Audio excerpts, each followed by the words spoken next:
gracias gracias a Vero por organizar esto. En realidad yo venía aquí sin la intención de dar una charla, pero a ella le pareció interesante el tema y me dijo que quieren hablar sobre esto, que en realidad ha sido el tema que yo he estado estudiando en la maestría. Yo estudio filosofía de la ciencia y digamos que el último año me he dedicado a estudiar lo que es el biocapitalismo. Entonces, es por eso que esta charla principalmente va sobre esto, que se llama el biocapitalismo y el cuerpo de las mujeres, el cuerpo de las mujeres en el biocapitalismo. Ahora, inicialmente esta charla surge, o no es la charla más bien, esto surge de la tesis, pero inicialmente mi tema de tesis surge en una conversación que tuve hace 3 años con una amiga que se llama Siobhan Guerrero, quizás la conocen, y con ella hace 3 años estábamos platicando, ahora ella es mi directora de tesis, pero con ella lo que platicábamos era que veíamos con cierta fascinación lo que eran las promesas, o lo que son las promesas de la biotecnología. Para quienes quizás no lo conozcan, o tal vez sí,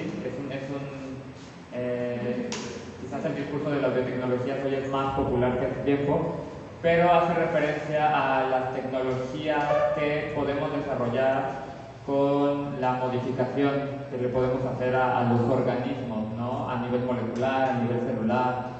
Entonces, hace 3 años estábamos ella y yo platicando sobre las promesas que las biotecnologías le tienen a las mujeres trans. Y dentro de estas promesas nos encontrábamos con que, por ejemplo, hace 3 años se hizo un poco un boom, una noticia de que había una mujer trans que había podido alimentar a su bebé, ¿no? O sea, darle leche con un cóctel hormonal. Pero también estaba esta otra promesa de la biotecnología de que muy posiblemente se podían desarrollar ovarios biónicos para las mujeres trans, ¿no? Y bueno, ha sido a varias personas trans, seguramente están familiarizadas con el tratamiento hormonal, etc. Entonces, pues lo que implicaba tener, o lo que implica esta idea de tener un ovario biónico sería como que el ovario liberaría solo las concentraciones hormonales y como que no tienes quizás esta dependencia de diario tomar la hormona, diario aplicarte tal, etcétera, ¿no? Entonces como que habría una autorregulación, quizás, ¿no? Y que en ese sentido se comenzaría a asemejar más a los cuerpos cis, que la idea de los cuerpos cis es que casi todos se tienen esta autorregulación. Y la otra promesa, que era también la que más nos faltaba y la que termina vinculando esto al biocapitalismo, tiene que ver con esta promesa de que las mujeres trans podrían recibir un implante de útero. Y con un implante de útero tendrías una experiencia, muy posiblemente, la idea sería acercar el cuerpo a la experiencia de la reproducción, ¿no? Gestar a la gestación. Entonces, bueno, en ese tiempo parecía como, o sea, más allá de que yo vi muchas personas que lo celebraban, todas estas promesas de la biotecnología, pues entre Siobhan y yo como que había una especie de preocupación, ¿no? Eventualmente ella terminó escribiendo un texto a partir de estas charlas que tuvimos, y en ese texto ella plantea, por ejemplo, que habría que preguntarnos algún tipo de cosas antes de aceptar estos proyectos, ¿no? O cuáles son los valores que están movilizando a estas tecnologías sobre los cuerpos, en particular de las mujeres trans. Y una pregunta que cabría es, bueno, en el caso de que hubiera la posibilidad de que se nos implantara un útero, pues ¿de dónde van a venir esos úteros, no? O sea, ¿de dónde van a sacar un útero para que se pongan a una mujer trans? Y además estaba esta crítica de que el cuerpo de las mujeres trans por fin iba a ser un cuerpo completo, ¿no? Un cuerpo completo dado por estas biotecnologías, un cuerpo en el que la experiencia de la reproducción ya nos iba a terminar de hacer como cualquier otra mujer. Y en ese sentido, había que pensarlo si queríamos incorporar estas tecnologías y los discursos con los que venían, ¿no? Porque para nosotras era un discurso transfóbico en la medida en que nos seguía considerando cuerpos incompletos. Entonces, bueno, de ahí viene como este interés por terminar hablando de biocapitalismo, porque el tema de biocapitalismo, tal y como yo lo he abordado, va sobre la gestación subrogada y sobre la venta de óvulos.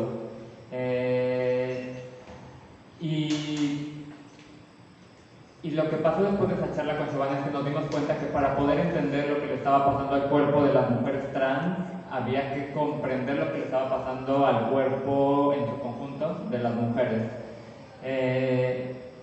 Y tal como lo voy a presentar ahora, la idea de estas tecnologías reproductivas, de estos mercados reproductivos, como se les conoce, es dentro de este marco general en el que podemos comprender lo que le estaba pasando al cuerpo de las mujeres trans y también al cuerpo de las mujeres cis. Entonces, bueno, ustedes seguramente saben lo que es la gestación subrogada o han escuchado hablar de esta, ¿no? Que la idea de la gestación subrogada es, en pocas palabras, esta idea en el que una pareja o una persona soltera quiere tener un hijo con un vínculo genético y terminan estableciendo una especie de trato o contrato con una tercera persona que no tendrá un vínculo, ¿no? Que no busca tener un hijo, pero que puede poner el proceso de gestación. Esta es la gestación subrogada. Hay una versión que es la versión altruista, hay una versión que es una versión comercial, en donde básicamente en la versión comercial hay un acuerdo en donde es explícito que hay un intercambio económico y digamos que existe un consentimiento informado por parte de esta mujer que va a ser la mujer gestante. Y por otro lado, en el caso de la gestación en su versión altruista, digamos que puede o no haber compensaciones económicas, ¿no? Pero se maneja como una compensación económica, no como un pago, sino es solamente una compensación. Y en ese sentido lo que se busca es evitar que estas mujeres estén ahí por un motivo económico, ¿no? De necesidad, que es lo que las impulse. Entonces, bueno, yo les voy a hablar de estos dos fenómenos y cómo es que eso lo entiendo como parte de este biocapitalismo. Ahora, antes de pasar a explicar lo que es el biocapitalismo, en los años 80, en la década de los 80, el filósofo Félix Guattari escribe un texto en el cual él habla de lo que él llama una nueva época del capitalismo, ¿no? Lo que él llama el capitalismo mundial integrado. Y este capitalismo mundial integrado, para él, tiene una serie de características, principalmente tiene dos. Él menciona que una de sus características es que el capitalismo en ese entonces, estoy hablando de hace 40 años, se había expandido ya a todo el sistema global, a todo el mundo, más allá de que aún estaba la Unión Soviética, ya había un restablecimiento del capitalismo en la Unión Soviética para entonces, o ya se estaba restableciendo.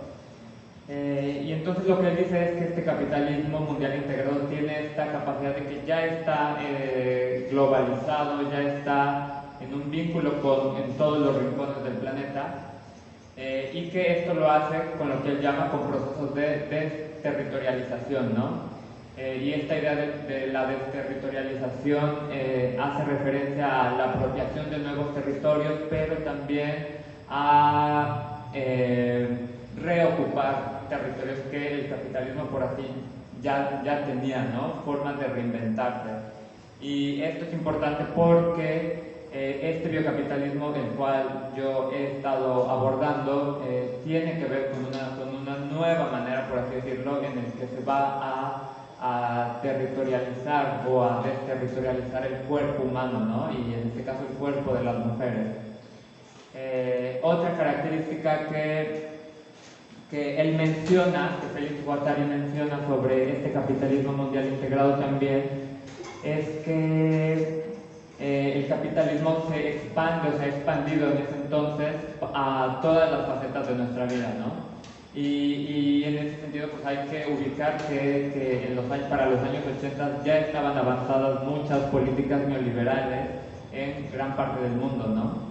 Entonces él está pensando en esto, Félix Guattari, y bueno, él comienza a hablar de cómo el capitalismo mundial integrado no solamente se refiere a esta globalidad, sino también a la manera en que lo humano necesita ser reproducido subjetivamente. Él, por ejemplo, le pone mucha atención a los mass media,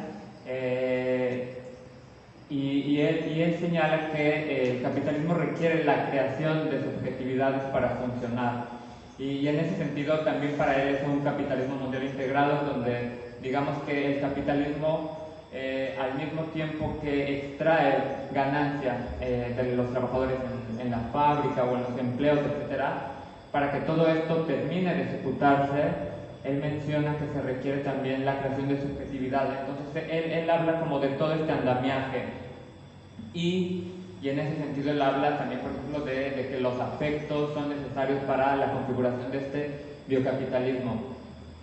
Ahora, digo, de este capitalismo mundial integrado. Ahora, si a mí me interesa esta noción de Félix Guattari, es porque él no lo menciona como tal, él no anticipa un biocapitalismo. Sin embargo, el biocapitalismo puede ser fácilmente entendible dentro de esta tendencia que él habla, ¿no? de espacios nuevos en los cuales el capital va a reapropiar, ¿no? Reapropiar simbólicamente, pero también materialmente. Y en este caso, algo que él también menciona y que también menciona otra autora que muy seguramente conocen, que es Donna Haraway, es lo que pasa con los procesos de miniaturización.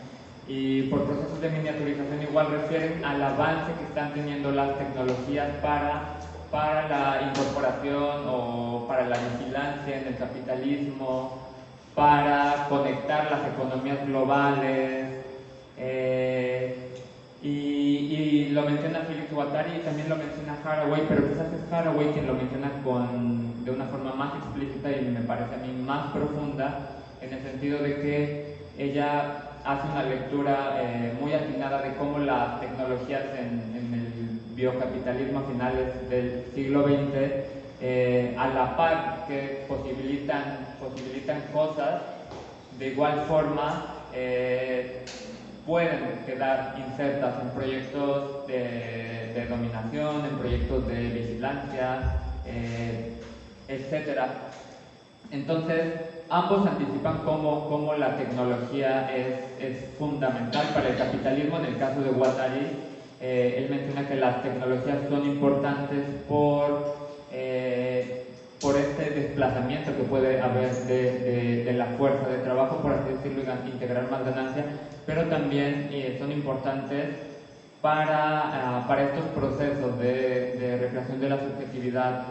Y por otro lado, Haraway también presta atención a cómo comienza digamos que la biotecnología, como ella lo ve, puede aprovecharse o incluso promueve un control sobre el cuerpo mayor que, aunque ella no dice biocapitalismo, sí señala que este control sobre el cuerpo podría ser cooptado por el poder, ¿no? Más allá de que ella no lo dice, incluso ella habla de la reproducción, que es lo que a mí más me interesa.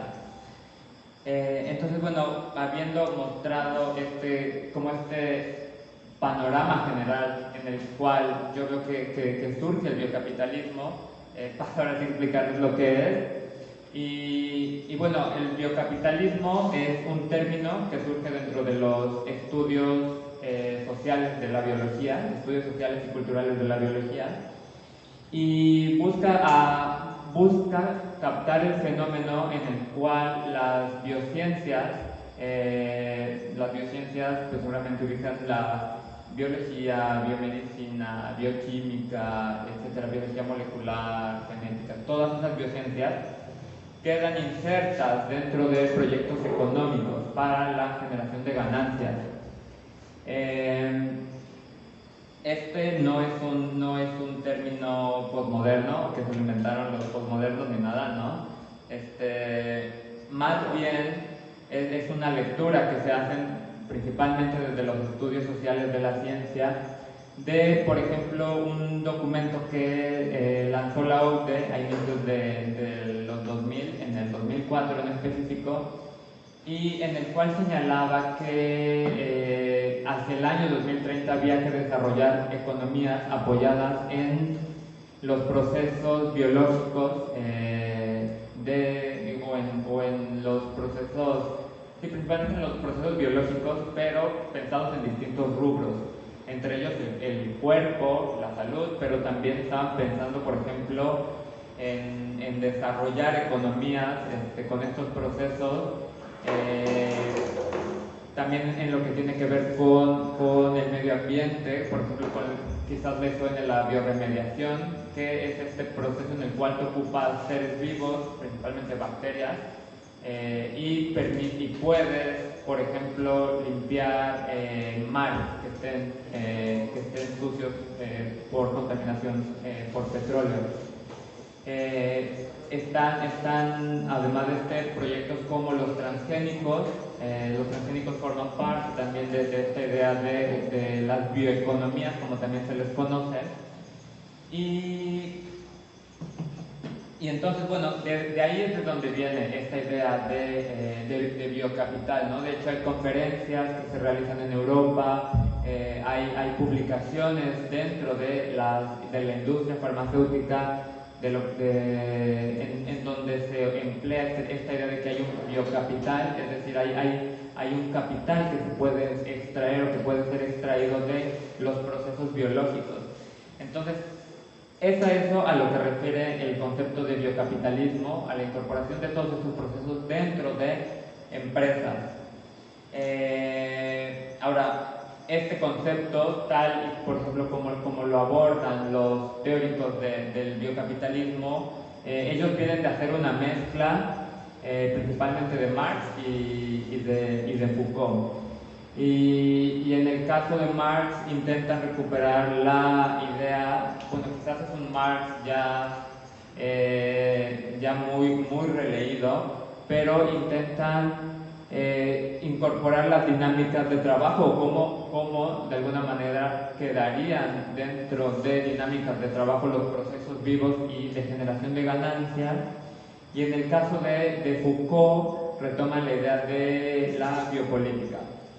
Y ellos dicen que lo que vemos en el biocapitalismo es que la biopolítica ya no está siendo empleada como la había pensado Foucault en sus inicios, ¿no? Foucault, por ejemplo, había pensado en esta biopolítica en la que había un control por parte de los estados sobre los procesos vivos o sobre la vida, pues, o sobre las poblaciones humanas, con un fin de orientar un tipo de economía, ¿no? O sea, ya no es una biopolítica de individuos ni de poblaciones solamente la que ven en el biocapitalismo, ¿no? Porque aquí tú puedes hacer un control a nivel molecular, tú aquí puedes hacer un control a nivel celular, ¿no? O sea, aquí tú puedes controlar los procesos vivos a nivel genético, como pasa con los transgénicos. Tú puedes controlar, por ejemplo, en el caso de la reproducción, tú la puedes descomponer, como pasa con las bioeconomías reproductivas, ¿no? Ahora tú puedes extraer óvulos, tú puedes extraer esperma, y por otro lado puedes colocar eso en el cuerpo de una persona que va a gestar un embrión con el cual no tiene ningún vínculo, ¿no? Entonces, es a ese tipo de biopolítica la que están pensando que sucede en el biocapitalismo por parte de estos autores. Ahora, quizás para poder comprender cómo es que surge este biocapitalismo, hay dos conceptos que son muy explicativos a mi parecer. Uno es el de biopolítica molecular y otro es el de biopolítica neoliberal. El primero es de un sociólogo de la medicina que se llama Nicholas Rowe, y este sociólogo de la medicina dice, por ejemplo, que lo que pasó en el siglo XX fue que pasamos de un paradigma de un cuerpo, digamos, molar, él le llama, es decir, un cuerpo en el cual tú podías ver los órganos, al cual tú te le aproximabas, quizás muy fácilmente con objetos que no apuntaran a lo micro, ¿no? O sea, que no apuntaran al nivel molecular, que es lo que él señala que surge en el siglo XX. En el siglo XX dice, el cuerpo y la vida son comprendidos y son visualizados dentro de una serie de tecnologías y una serie de comprensiones en las biociencias en donde el cuerpo tú lo puedes descomponer a nivel molecular. Él dice que en el siglo XX surgió esto no lo teníamos en el siglo XIX, esta idea de pensar en que hay un genoma, esta idea de pensar en que nuestras proteínas y nuestras estructuras, nuestros carbohidratos, etcétera, es algo que surge en el siglo XX, es algo que hoy quizás lo tenemos muy normalizado, pero no estaba, y es esta biopolítica molecular la que va a favorecer a que surja este biocapitalismo. Este biocapitalismo no podría ser pensado, por ejemplo, sin las tecnologías que permiten aislar órganos, sin las tecnologías que permiten congelar óvulos, sin las tecnologías que permiten secuenciar bases de DNA, etc. Y en el caso de la biopolítica neoliberal, que fue la que permitió que surgiera este biocapitalismo, la tenemos con esta idea que la propone una socióloga que se llama Melinda Cooper, y ella dice que, por ejemplo, a todo tipo de orden económico viene un tipo de administración de la vida, y ella un poco intenta proponer la idea de que, retomada de Foucault, de que la manera en que lo vivo o la vida o la noción de lo vivo está íntimamente ligada a nuestras nociones de la economía. Y por ejemplo, ella señala que la manera en que en el estado de bienestar en el siglo XX, en la medida en que permitía una cierta distribución de los recursos, traía aparejado ese orden económico un tipo de noción sobre lo vivo y en específico sobre la vida humana. Y ella dice que en ese entonces había una distinción que es después la que se va a modificar en el neoliberalismo, esta noción entre lo público, entre lo privado, y en donde por ejemplo la salud era parte de estos procesos sociales que garantizaba el Estado, ¿no? La salud, la reproducción, etc. Y lo que pasa con el neoliberalismo, ella dice, es que en el momento en el que los estados comienzan a retirarse y en el momento en el que las empresas comienzan a otorgar todos los servicios y quedan bajo la lógica de la ganancia, como un caso muy claro que es el de la salud, dice ella que en ese momento lo que termina pasando es que los procesos de la vida quedan sujetos a las lógicas neoliberales.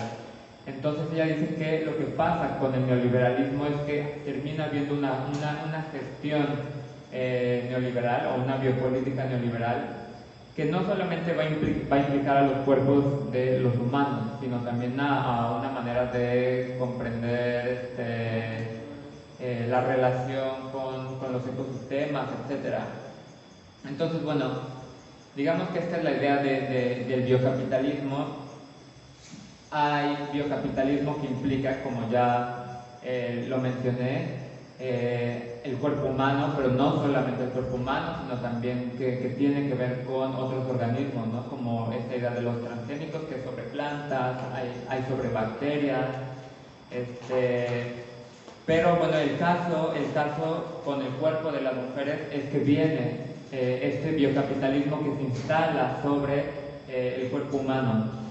Y bueno, en el caso del cuerpo humano está, por ejemplo, la manera en que ha sido estudiado cómo este biocapitalismo está en el cuerpo humano o cómo opera sobre el cuerpo humano. Está en el caso de los procesos que realizan las farmacéuticas, por ejemplo, cuando desarrollan vacunas, algo que está, por ejemplo, pasando hoy en la pandemia del COVID, es que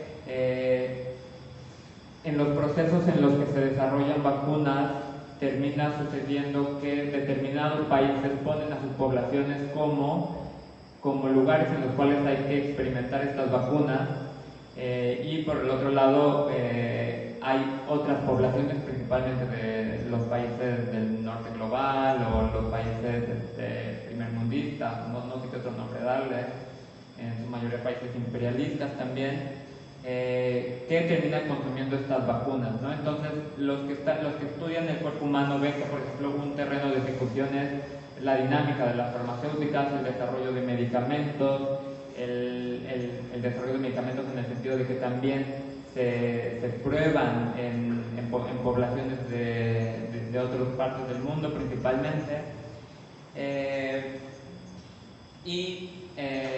Y otra es, digamos, una dimensión de este biocapitalismo y el cuerpo humano, y la otra más tiene que ver con las tecnologías de reproducción asistida, que es lo que implica más al cuerpo de las mujeres, porque en los otros procesos en los cuales el cuerpo humano queda inserto, si bien hay mujeres, la dimensión de las tecnologías reproductivas, en el caso de la gestación subrogada o de la venta de óvulos, hay una dimensión de género muchísimo más fuerte, o digamos que toman preponderancia aquí los cuerpos de las mujeres, porque no solamente porque terminan aportando un gameto en la formación de un embrión, sino porque también el proceso de la gestación es un proceso que se da in vivo, ¿no? Es decir, que es un proceso que tú no puedes aislar, y que en la medida que no lo puedes aislar, como es esta idea, por ejemplo, de la ectogénesis, que no sé si la hayan escuchado, es esta idea de que tú quizás podrías desarrollar un embrión fuera del organismo que lo puede producir, en este caso una mujer cis en su mayoría. Esto, por ejemplo, era también una de las quizás fantasías que tenía una feminista de los años 70, esta Shulamit Firestone. Ella tenía esta idea de que las tecnologías reproductivas iban a ayudar a la liberación del cuerpo de las mujeres, ¿no? Porque para ella la opresión que vivían las mujeres se debía a la biología, y en ese sentido las tecnologías nos iban a ayudar a que las mujeres fueran libres, ¿no? Y ella propone esta idea, ¿no? Ella dice, debería de haber exogénesis para liberar a las mujeres de la reproducción. Sin embargo, lo que es chistoso es que quizás 50 años después de que Shulamit Firestone piensa esto, vemos el surgimiento de estos mercados reproductivos, que es lo que se le puede llamar un biocapitalismo reproductivo o las bioeconomías reproductivas, y que tiene que ver con cómo estos procesos, este biocapitalismo, este conocimiento molecular, pero también estas empresas que están detrás de todos estos proyectos, cómo estas empresas han generado una gestión internacional de la reproducción, ¿no? Hoy, por ejemplo, a inicios del siglo XXI, lo que teníamos era que la reproducción estaba organizada a nivel internacional. ¿Por qué? Porque había países en los cuales había una demanda de estos servicios, o de parejas, o de personas, etcétera, que solicitaban este tipo de servicios, pero también había otros lugares en el mundo en el cual había cuerpos que participaban, como en este caso, por ejemplo, un caso muy conocido es el de India, que por muchos años fue el destino de la gestación subrogada, ¿no? Y esto es algo que otros autores, en el caso de los medicamentos, por ejemplo, lo mencionan como un biocolonialismo, es decir, esta idea de que hay cuerpos de países coloniales, o más de países colonizados, o bajo lógicas neocoloniales, que quedan disponibles para este tipo de extracción de ganancias, por así decirlo, ¿no? Para que las empresas llegan, se instalan y ocupan digamos, los vacíos legales y las condiciones estructurales de desigualdad para instalar estos servicios e insertarlos en lógicas de un mercado internacional. Por ejemplo, o sea, si bien esto pasaba en algunos países donde estaba permitido, en otros pasaba como sin legislación, en otros estaba explícitamente prohibido. Pero bueno, después de que en India fue modificada y fue prohibida la versión comercial, que era la que estaba permitida, estos mercados comenzaron a moverse. Esto es la característica de estos mercados, es que dado que son globales, tienen una facilidad de instalarse en otros países. Por ejemplo, el mercado que estaba en la India se movió a Nepal y a Tailandia. Otros, por ejemplo, después de que en India fue prohibido, fue que comenzó en México. Se instalaron con muchísima más fuerza, como es el caso de Tabasco. Ahora me parece que en Sinaloa también se estaba dando. Y recientemente, quizás hace como 2 semanas, no sé si vieron las noticias, que la Suprema Corte de Justicia comenzó a discutir el estatus de la gestación subrogada en México. Comenzó a discutir y a intentar definir, pues, qué va a pasar con eso, ¿no? Entonces, bueno, este asunto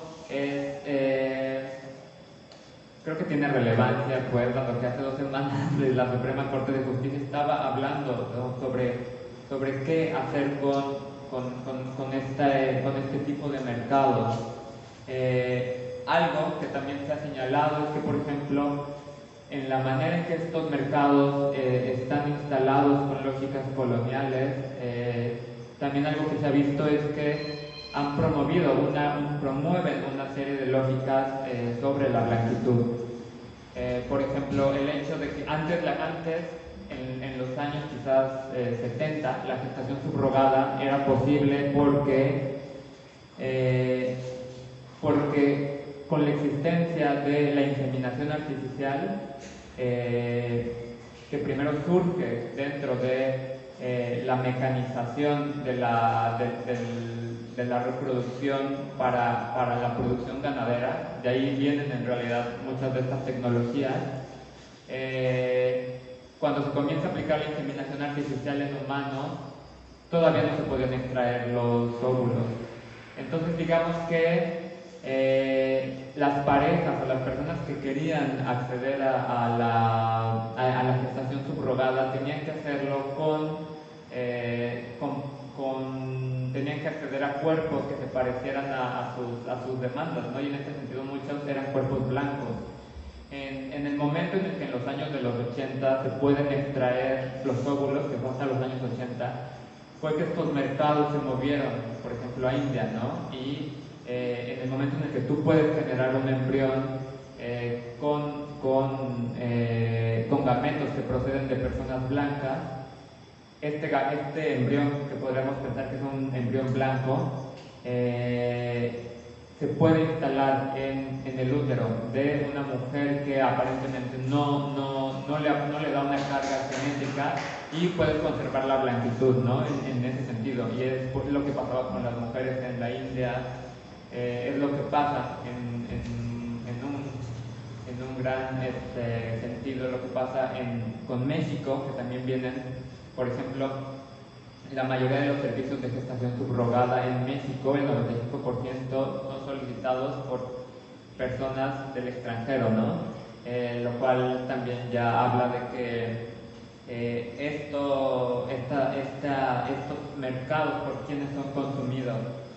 Pero bueno, dentro de todo este mercado de la gestación subrogada, de alguna manera y digo que nos implica, nos pone una serie de retos al movimiento de mujeres, pero también a las personas LGBT, porque parte de estas promesas que les contaba en un inicio, de las promesas hacia los cuerpos trans, también son promesas que han sido deseadas, por así decirlo, por sectores LGBT, ¿no?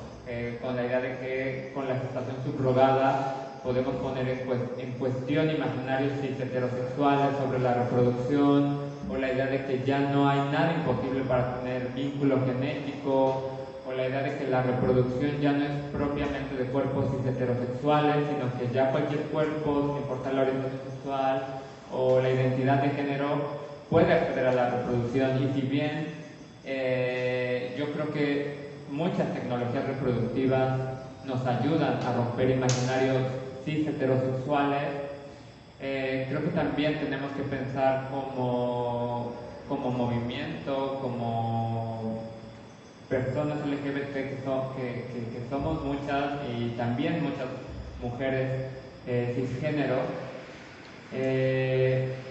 si queremos acceder a este tipo de proyectos, ¿no? Y lo que traen aparejados o lo que implican.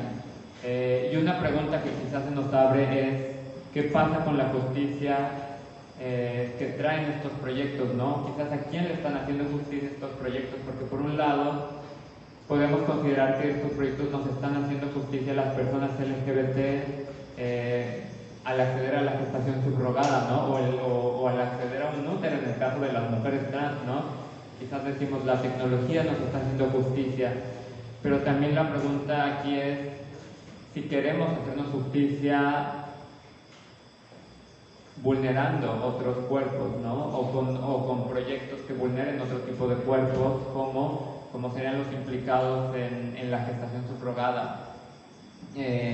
Pero bueno, quizás aquí me estoy adelantando un poco, porque lo que trae de alguna manera, o lo que ha traído el escenario de la gestación subrogada y de la venta de óvulos al movimiento feminista, a las teóricas feministas, a las filósofas, es que de alguna manera hay tres puntos que debaten, ¿no? O sea, tampoco hay, como muchos otros temas en el feminismo, el tema de las tecnologías reproductivas también genera mucha discusión, mucho debate, mucha polarización, por así decirlo. Y en este caso de las bioeconomías reproductivas, digamos que se debaten principalmente tres cosas. Lo que es la propiedad sobre el cuerpo, si la participación de las mujeres en estos mercados reproductivos es trabajo, y si es deseable que existan este tipo de mercados reproductivos. Hay para algunas teóricas,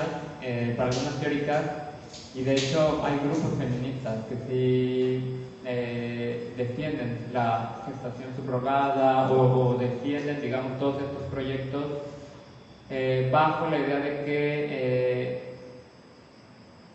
la participación de las mujeres en este tipo de proyectos puede ser entendida como parte de lo que es la autonomía corporal, ¿no? O el ser alguien que posee su propio cuerpo, ¿no? Esta demanda que ha sido muy importante para el feminismo desde los años 70, el feminismo desde la segunda ola reclamaba mucho la propiedad sobre el cuerpo.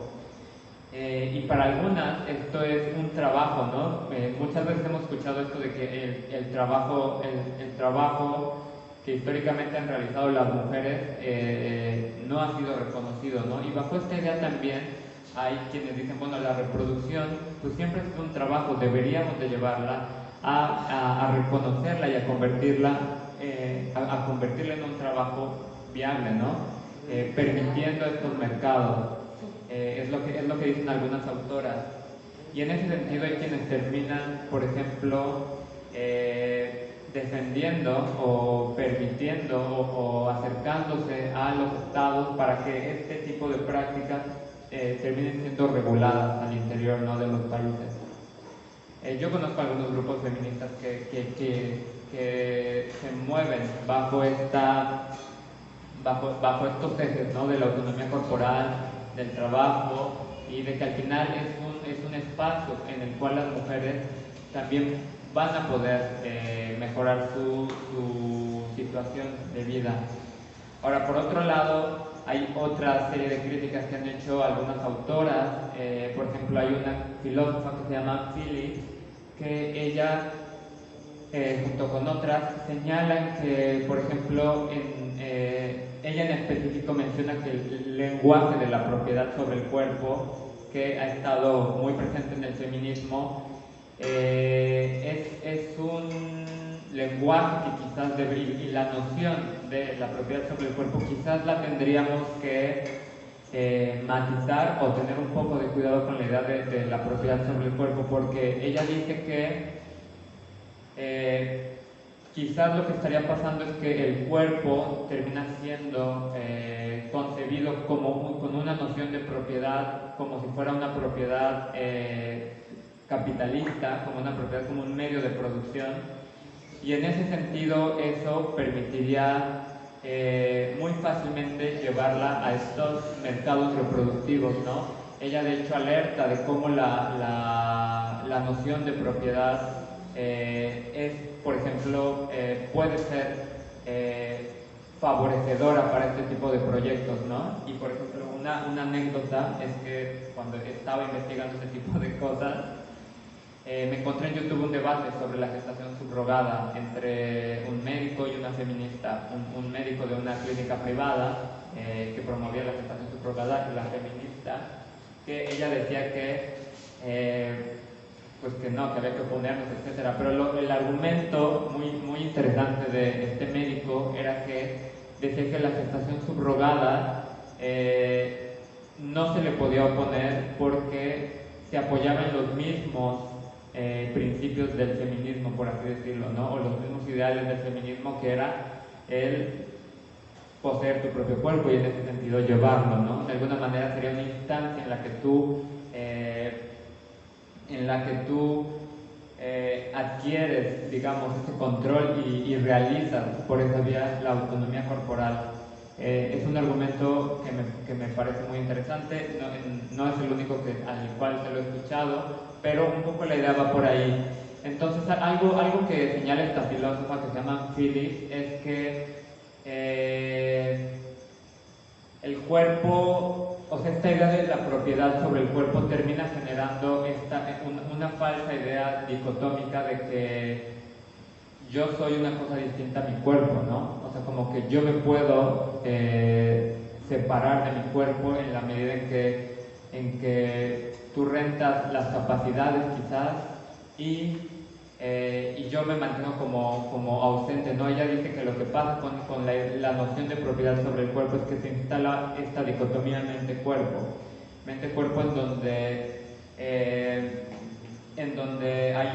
parece que hay un sujeto que está poseyendo algo, ¿no? Y más bien siempre somos este cuerpo, ¿no? En realidad no está este sujeto aparte que posee un cuerpo, sino el sujeto mismo está ahí, es el cuerpo, ¿sí?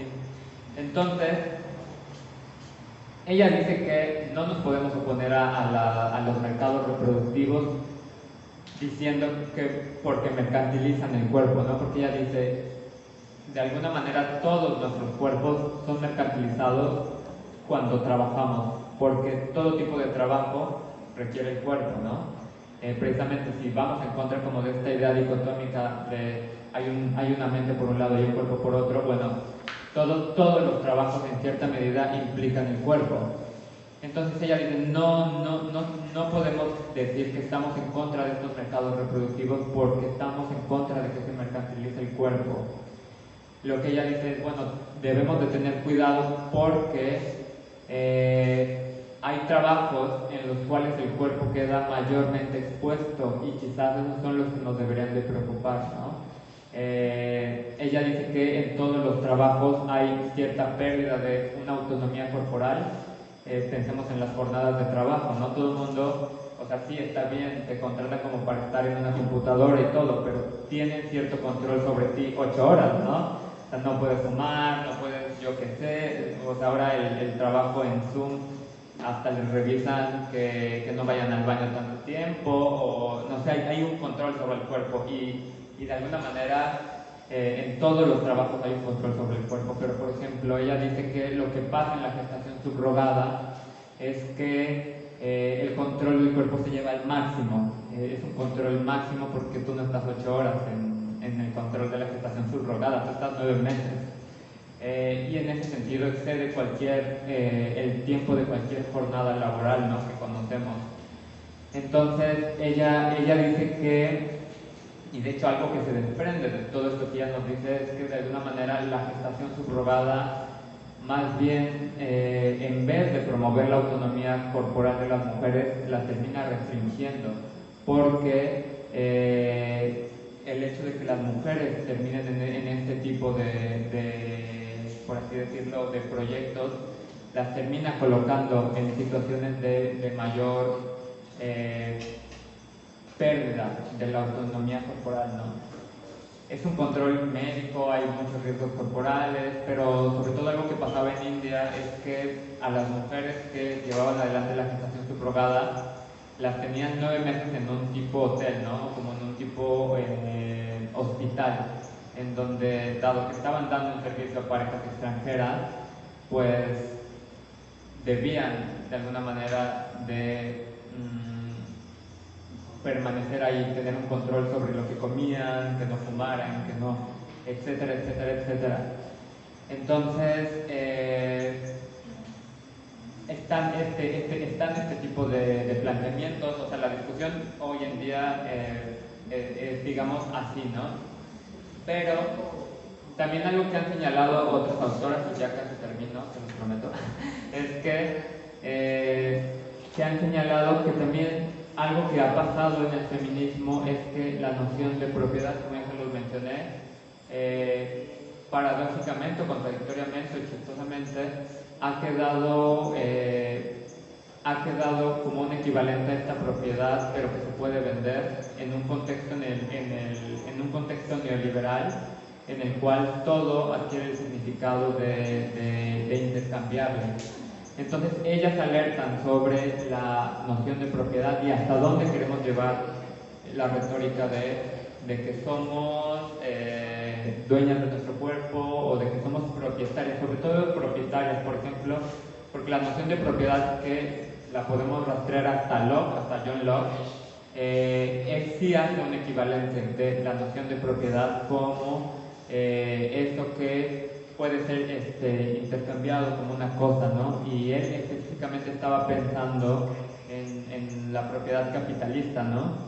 Entonces aquí lo que estas filósofas están discutiendo es si el feminismo o si las teóricas feministas deberían de adoptar quizás otra noción sobre el cuerpo que no fuera la de propiedad, o el caso de algunas más es de resignificar la noción de propiedad, porque dicen que la idea de propiedad sobre el cuerpo es algo que desarrollaron las feministas, pero que no la desarrollaron con una lógica de meterla a las relaciones de mercado, sino que el feminismo históricamente ha demandado la propiedad sobre el cuerpo con la idea del autocuidado, con la idea de la autodefinición, y que en ese sentido habría que estar alertas a que no exista esta cooptación de la idea de la propiedad sobre el cuerpo por parte de estos mercados reproductivos, ¿no?, y de estas empresas que lo que están haciendo en el contexto del neoliberalismo es aprovechar no solo el discurso feminista, sino también una serie de condiciones estructurales que terminan arrojando los cuerpos de las mujeres a estas dinámicas. Algo que también es importante decir es que de igual forma muchas han señalado que en el neoliberalismo la reproducción y la salud en general de las mujeres se ha visto afectada con la retirada de los estados, con la privatización de los servicios de la salud, etc.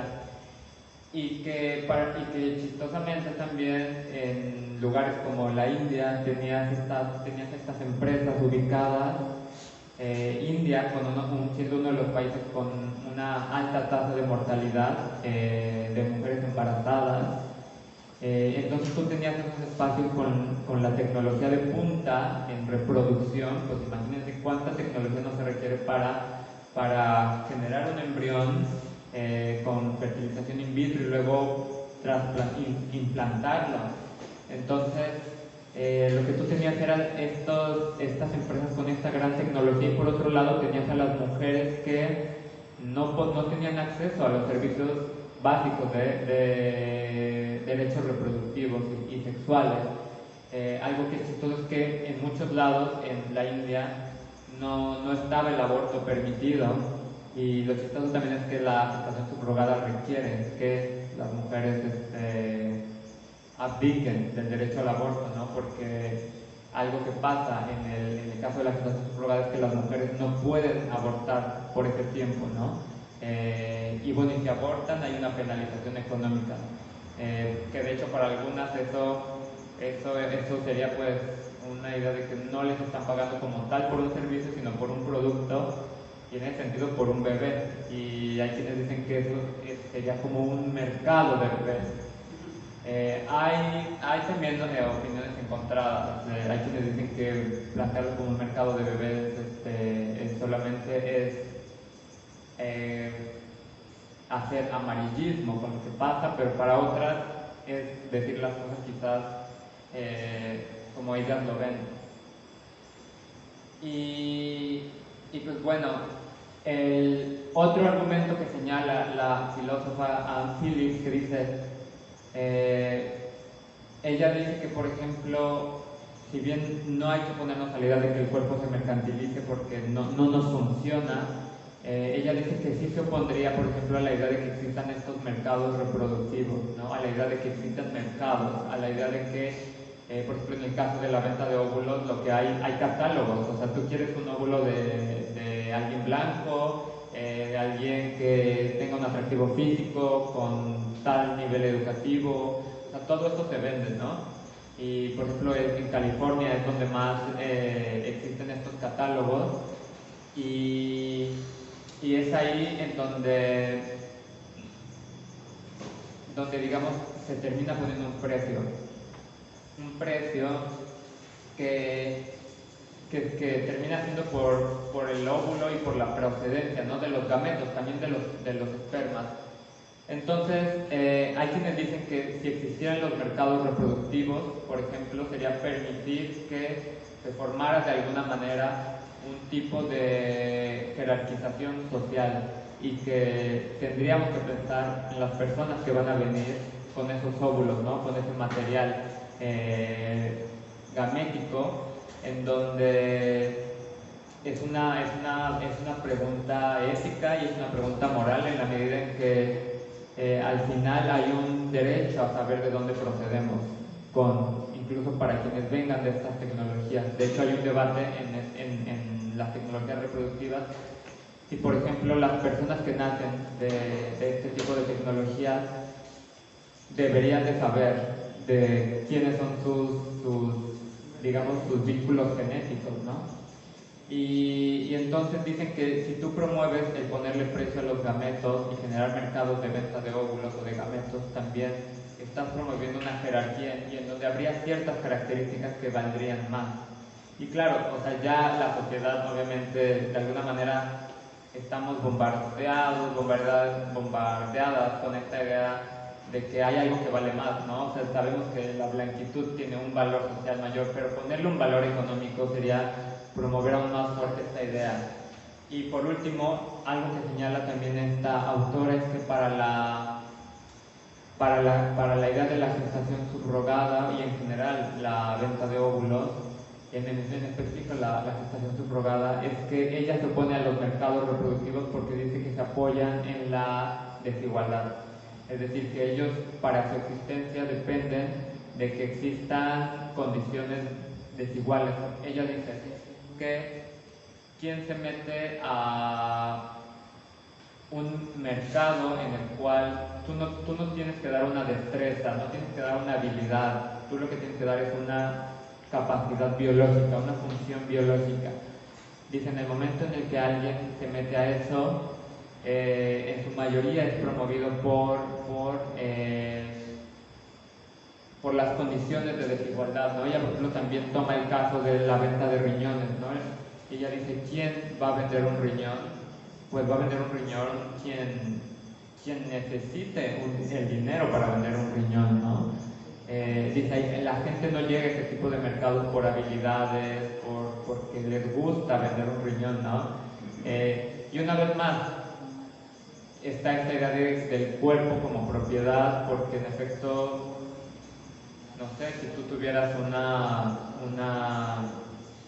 empresa, una panadería, bueno, pues quizás ahí sí constantemente puedes ponerla a funcionar, ¿no? Pero un riñón solo puedes vender uno, ¿no? Después, o sea, la idea aquí es quizás cómo pensar esta idea del cuerpo y de la propiedad, y en el caso de las mujeres, porque o sea, la pregunta es de si el cuerpo tendría un equivalente a cualquier tipo de propiedad, ¿no? Si sería como poseer una silla, como poseer una mesa, poseer un auto, algo que puedes intercambiar y qué tanto, ¿no? Entonces, bueno, esta es la idea de lo que son las bioeconomías, el biocapitalismo, el cuerpo en específico en el cuerpo de las mujeres. Como ven, pues hay implicaciones directas hacia el movimiento feminista, hacia las teóricas. Seguramente ustedes han escuchado o quizás han debatido esto, pero creo que es algo que de hecho, que nos compete mucho en el caso de México. Yo he visto a varios grupos que de hecho ya han firmado para aprobar la gestación subrogada o apoyar a los proyectos de gestación subrogada, precisamente por esta idea de que vamos por estas promesas de la biotecnología, pero también nos apoyamos en que las mujeres que participan ahí lo hacen como una realización de su autonomía corporal. Y yo lo último que diría para terminar es que tendríamos que tener en cuenta este contexto global del biocapitalismo para entrar en estos debates, porque luego los terminamos agotando solamente quizás en una dimensión de la autonomía corporal o de la propiedad sobre el cuerpo o de los derechos, que en efecto tenemos derecho a la reproducción, etcétera, pero vale también una reflexión ética y desde la filosofía moral, preguntas morales sobre los tipos de proyectos que promovemos dentro del movimiento de mujeres y dentro del movimiento LGBT.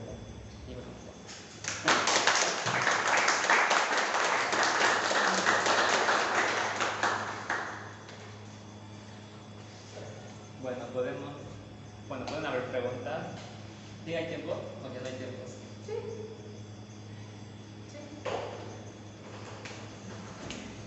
¿Pasa el micrófono? ¿Vas a hacer la pregunta? No, tú. No, sí, pasa el micrófono para mí. Hola, estupenda charla. Yo tengo dos preguntas. La primera tenía que ver con los órganos, que es lo último que has mencionado.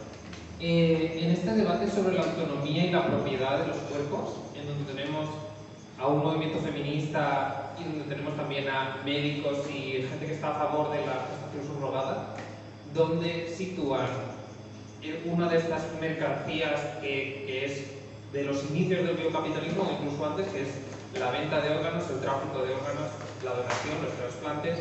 O sea, son tecnologías más previas a los gametos y la fecundación in vitro, etcétera, pero están muy cerca, son vecinos de la gestación subrogada actual, en mi punto de vista.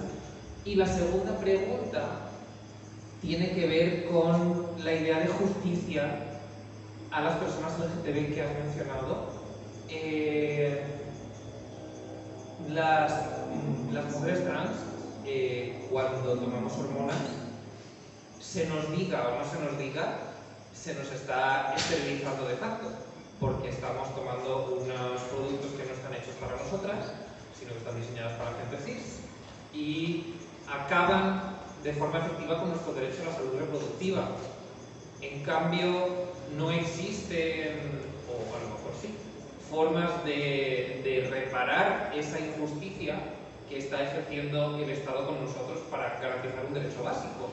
¿Cómo envisionas tú una justicia restaurativa sobre eso que no lesione derechos de otras gentes?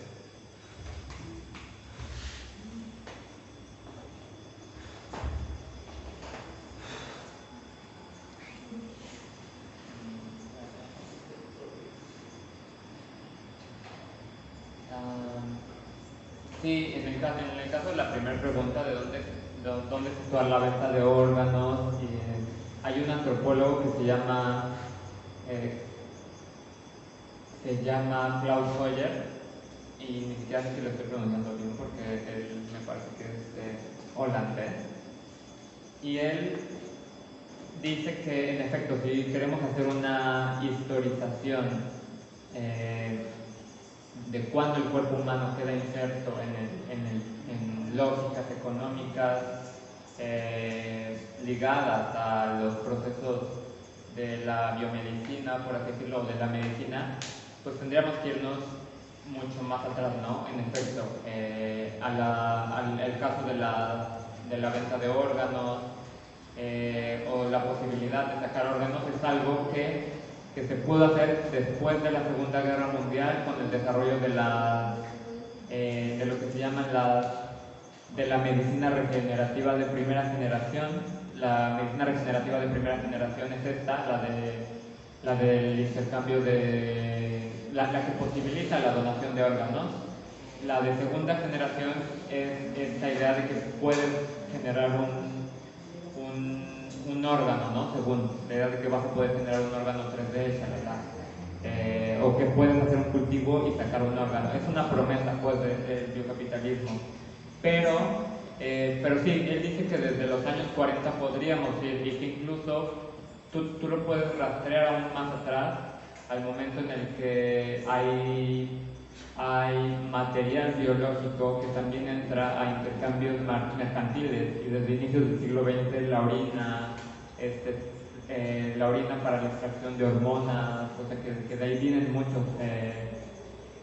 experimentación en endocrinología.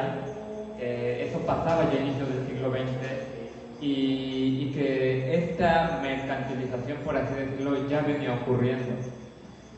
Ahora, eso pues está ahí, él dice que pasa eso y lo reconocen, ¿no? O sea, dicen, una parte del cuerpo humano también está el hecho de que haya estos mercados negros de órganos, pero este antropólogo lo que dice es que hay que ser un poco más, quizás, no sé si ocupa la palabra críticos, ¿no? Porque dice que la idea de establecer un mercado, dice que debemos de tener mucho cuidado cuando ocupamos la palabra mercado, ¿no? Porque establecer un mercado no es solamente cuando te pagan por algo, ¿no? Sino cuando están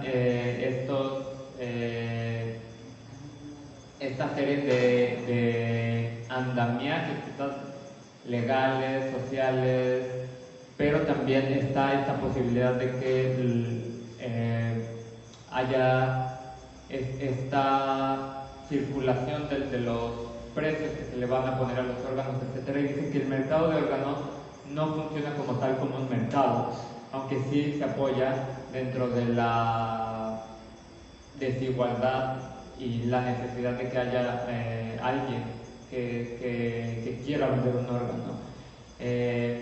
Sin embargo, los teóricos del biocapitalismo están conscientes de que existe una venta de órganos.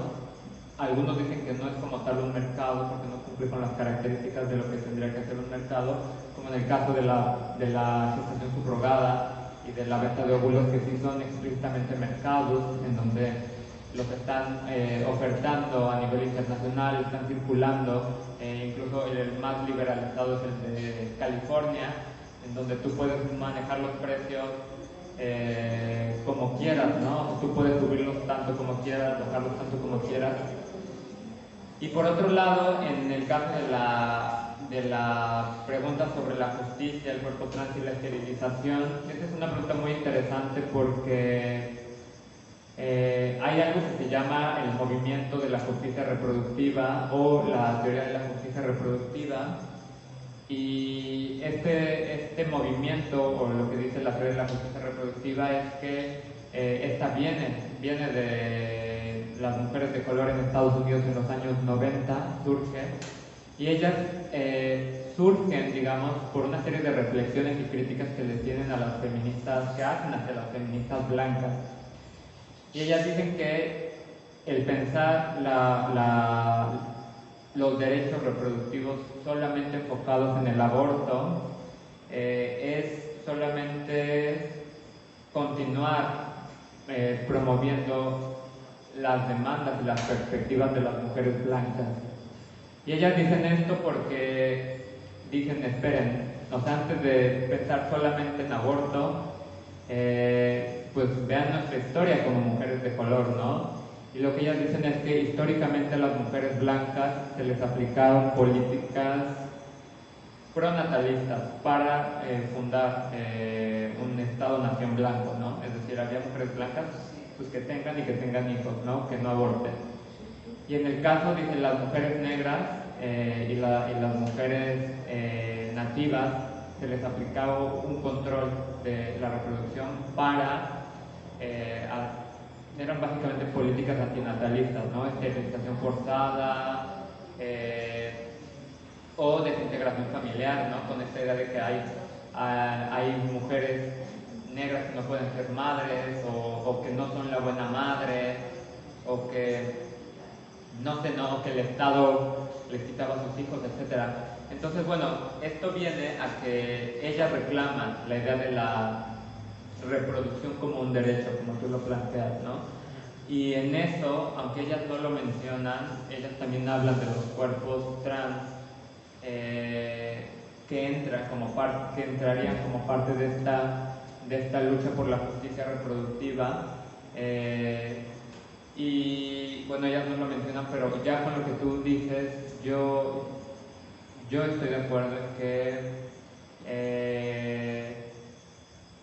en efecto las personas trans, sobre todo muchísimas veces los procesos de reconocimiento de género requerían de una esterilización, y en ese sentido ahí estaban ocurriendo injusticias reproductivas, ¿no? Porque de alguna manera tienes que renunciar a tu capacidad reproductiva, por así decirlo, para poder ser reconocida. Pero en el caso de los medicamentos, fíjate que no es algo que como tal lo hayan articulado de esa forma. Quizás aquí habría que preguntarle a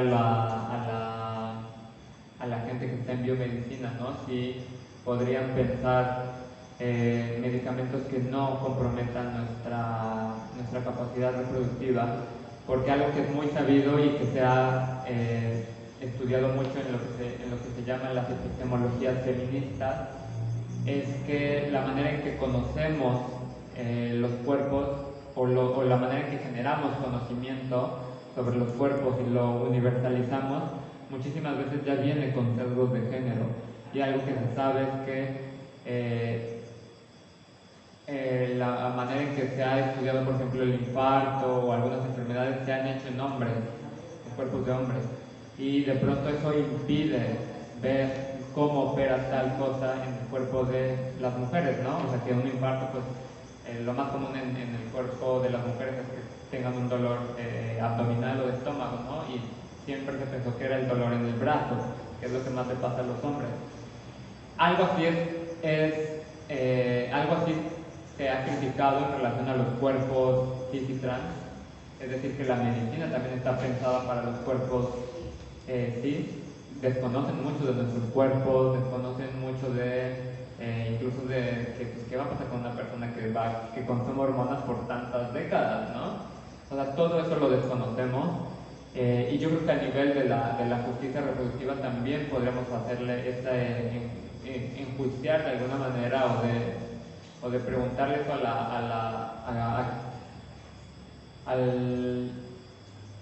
al desarrollo de tecnologías, ¿no? De las tecnologías reproductivas. Quizás podríamos tener otras formas que no comprometan nuestra reproducción, porque me queda claro que hay personas que sí lo asumen como algo que tiene que ser, si quieren llevar adelante su transición. Yo soy una de esas.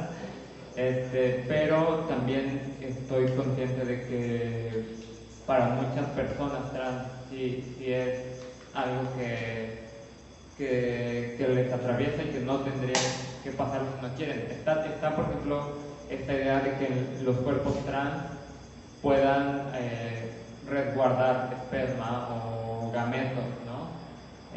Si vas a comenzar un proceso de transición. Quizás eso podría ser un paso para garantizarnos la justicia reproductiva, pero el problema con todo esto también es que muchos de esos servicios de alta tecnología están en manos de las empresas. Y aquí la idea del biocapitalismo reproductivo, de las bioeconomías reproductivas, es que la reproducción es una mercancía, es un negocio. Entonces, creo que hay algunas tecnologías, por ejemplo esta, que no, o sea, el almacenar esperma, que nos la podrían poner a nuestro servicio como un servicio más de salud y que no compromete a otros cuerpos, ¿no? La cuestión aquí es qué vas a hacer con ese gameto, ¿no? Si vas a...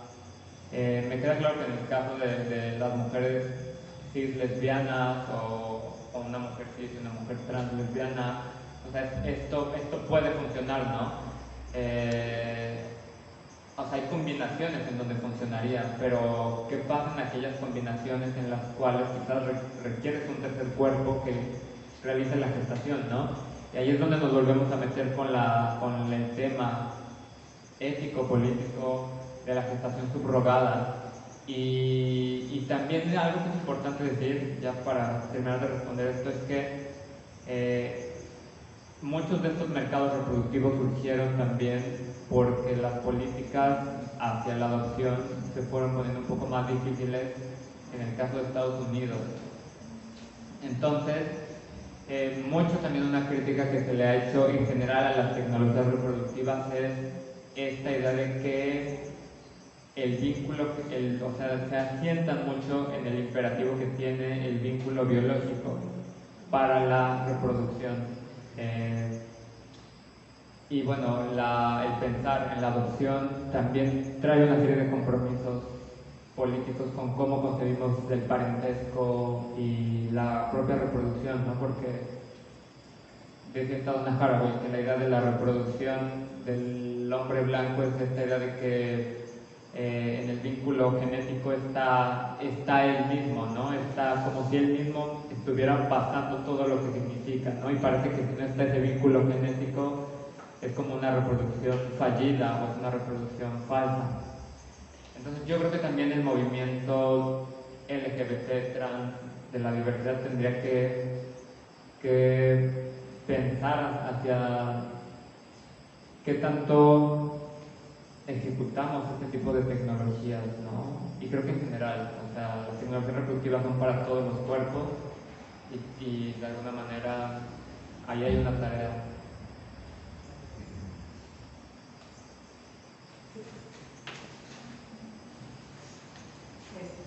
Yo creo que se escucha hacia algo fuerte, ¿no? Sí. Bueno, muchas gracias, Lía. Finalmente llegamos, yo soy Vanessa, venimos de Cancún. Y bueno, a nombre de DAS, pues te agradecemos también que hayas venido a compartirnos pues, y a abrir tan importante tema, ¿no? Porque pues justo como decías, está en la discusión no solo en México, sino en el resto de países, mucho en América Latina, mucho en España, todo este tema de la gestación por sustitución, ¿no? Que también se llama.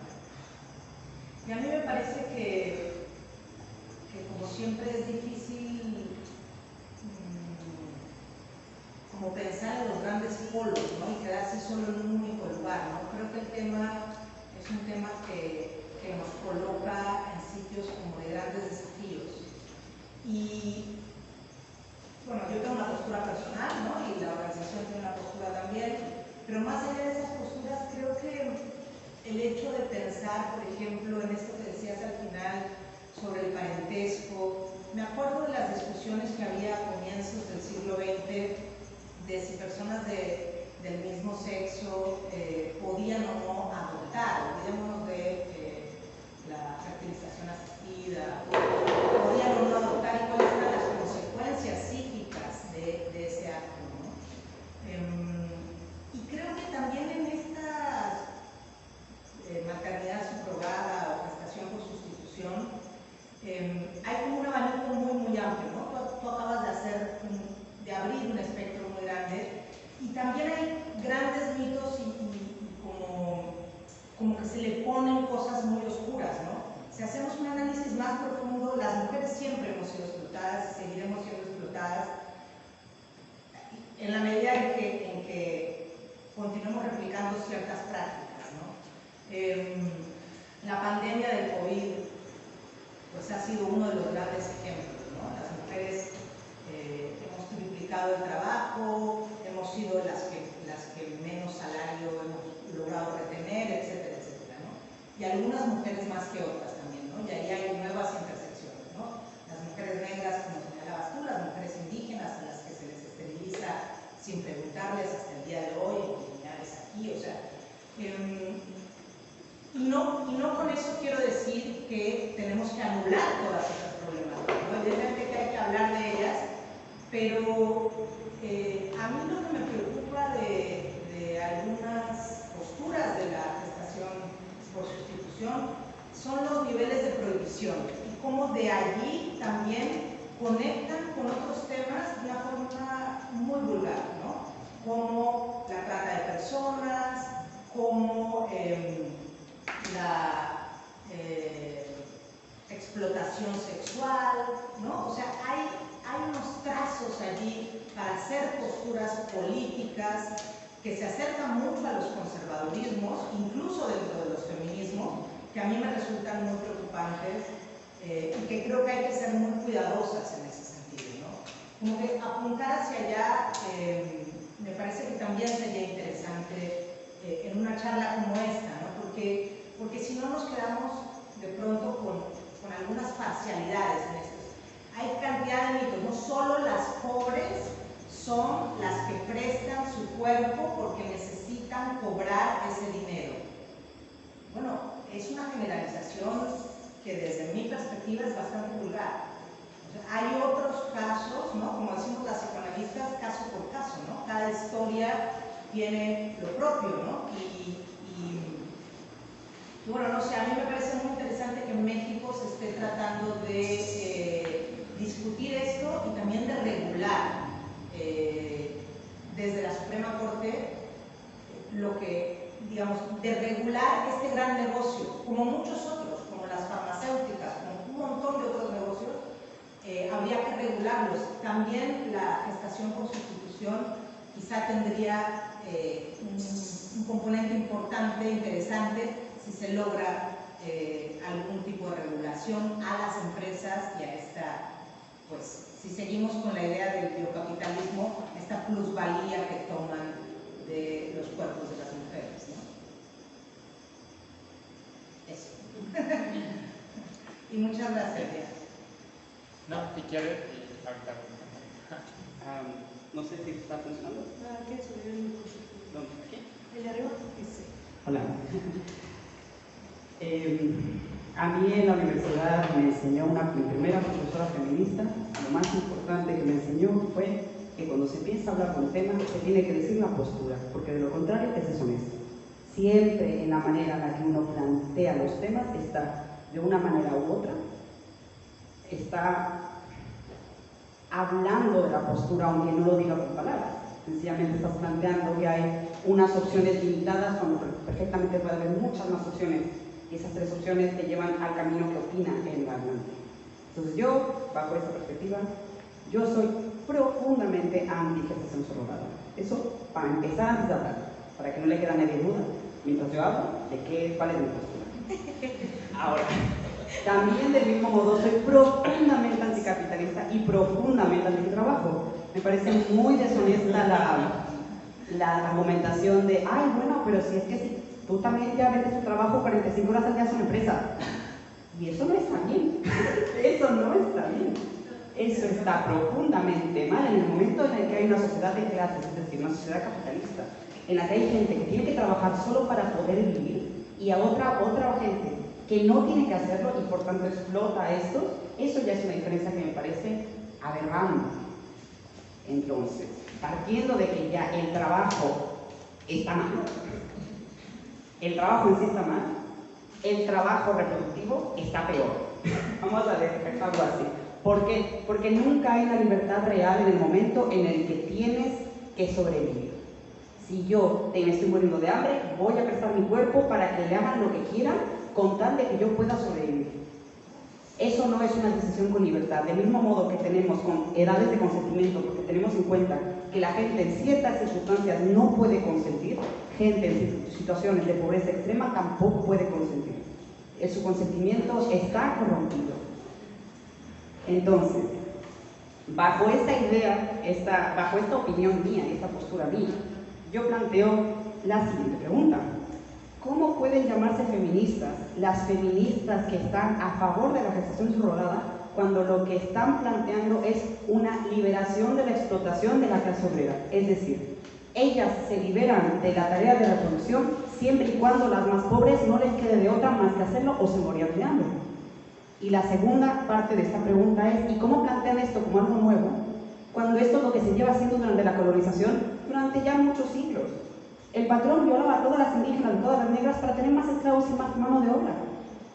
Pero desde esa lógica, entonces, perdón que interrumpa, desde esa lógica, todas seríamos, lo voy a decir no políticamente correcto, todas seríamos putas. Sí, todas son putas. Desde esa lógica, todas tendríamos que prestar nuestros cuerpos para, ¿no? Si no tienes dinero, para que alguien abuse y te pague. Históricamente, cuando las mujeres no podían tener propiedad, cuando las mujeres no podían tener propiedad y no podían tener voto, ¿qué tenían que hacer? No solo sustituirse, hablo de la clase alta, no de la clase baja. La clase alta, ¿qué hacía? ¿Con quién? Una mujer rica se podía casar solo con un hombre rico y solamente a través de casarse y tener hijos podían sobrevivir. Pero todavía pasa eso, ¿no? Claro que todavía pasa eso. A partir de la emancipación de la mujer esto se empezó a desplazar, empezó a haber una diferencia de clases más exagerada, una segregación más grande entre dos clases de mujeres, las que tienen que sobrevivir y las que no, las que viven. Para poder tomar decisiones tienen que sobrevivir. Maternidad subrogada. Con o sin, la maternidad subrogada a nivel altruista es completa, pero o sea, no necesariamente está coartada de la manera en la que está cuando es un mercado. Y yo estoy hablando desde el conocimiento de los mercados que existen en Ucrania. En Ucrania, en la época de COVID hubo un drama gigante de que no podían recoger a los niños recién cosechados que habían porque les impedía viajar a Ucrania. Entonces había videos de clínicas donde habían 200, 400 niños que no tenían padres. Aquí es donde está la diferencia principal entre el trabajo sexual y la gestación subrogada, que es que incluye una tercera persona, que es un niño o un embrión en muchos casos. Porque las leyes también incluyen las de Ucrania en concreto, no sé las de otros países, hablo únicamente de las de Ucrania. Si naturalmente da lugar a que haya gemelos o trillizos y la pareja que lo compra no lo quiere, la madre está obligada a abortar esos hijos extra que naturalmente se formaron y si no lo quiere, se anula el contrato. Si el niño nace con deformaciones, con síndrome de Down o con cualquier otra característica que no sea deseada por los padres pueden rechazar a ese niño y pasa a ser responsabilidad de la madre y la madre se queda sin dinero y con un niño con una discapacidad. Aquí es donde va también mi pregunta de cómo se pueden considerar feministas las feministas que están a favor de la gestación subrogada. En el momento en el que se desplaza esta obligación de la reproducción hacia el tercer mundo, ¿se está liberando a la mujer o se está liberando a algunas mujeres? Y esa es la pregunta que se plantean desde los feminismos negros, se preguntan desde los feminismos indígenas, se preguntan desde los feminismos interseccionales, se preguntan también desde los feminismos de clase obrera, que eso es la palabra más importante aquí. ¿Es feminismo para todas o es feminismo para algunas? ¿O es que acaso no son todas mujeres? ¿No deberían todas de tener libertad para poder reproducirse en una libertad real y no una libertad coartada por el capitalismo y el trabajo? Una libertad capitalista, ¿no? Al fin y al cabo. Es una libertad capitalista, y libertad capitalista es un oxímoron. Entonces, más que luchar por para mí, yo no sé cómo estamos hablando de si las autoras que apoyan la gestación subrogada son feministas. Porque la palabra socialista también se ha usado en contextos muy distintos, radicalmente opuestos entre sí. ¿Son feministas? Aquí estoy yo y soy feminista y estoy a favor Le de estoy la... preguntando a ella. Bueno, nada más te decía, ya que dijiste que en primera persona, Pues ella te va a decir que yo no estoy, o sea, yo creo que hay, yo creo que, solo para responder rápido a esto, yo creo que es falsa esta idea de que hay feministas, para empezar es falsa la idea de que hay feministas buenas y feministas malas. Yo creo que la historia del feminismo han habido feministas racistas, han habido feministas transfóbicas, hay feministas homofóbicas, o sea, hay de todo. Entonces, y la feminista no es la buena. Hay todo tipo de posturas, hay todo tipo de posiciones. Ahora yo estoy dispuesta siempre a entablar este diálogo. Cuando yo me acerqué al tema de la gestación subrogada, precisamente intentaba como ir formando quizás una opinión que para nada considero ni acabada, y tampoco considero que nada de lo que he dicho ni nada de lo que diré sobre el tema sea ya algo que se tenga que traducir en ninguna ley ni nada de eso, porque esto solo busca hacer una reflexión filosófica, y de lo filosófico a lo legal, pues ayúdenme abogados, porque yo no tengo mucha idea de qué podemos hacer ya para traducirlo. Por ejemplo, algo que sí rescato de lo que dice esta filósofa Phillips es que no tendríamos que generar un punitivismo sobre las personas que participen en la gestación subrogada, porque quizás si es la única vía que tienen para vivir, le estarías, de alguna manera estarías coartando eso, ¿no? Para algunas eso representaría. También como hay dentro del feminismo toda esta reflexión sobre el punitivismo y sobre a quienes estamos favoreciendo con generar políticas que lo que hacen es reforzar el Estado de alguna manera, ¿no? El aparato del Estado, las penas, etc. Está el trabajo de Dean Spade, ¿no? que habla sobre cómo las políticas LGBT orientadas al punitivismo terminaban operando en contra de las propias poblaciones negras, ¿no? Es una crítica que él hace desde quizás un transfeminismo negro, que él es un hombre trans. Entonces yo justamente para hablar las cosas como lo piden así, yo hasta ahora mi postura sí es en contra de la gestación subrogada. Yo no sé qué se tendría que hacer en términos legales, o sea, sin generar vacíos, pero también sin generar persecuciones.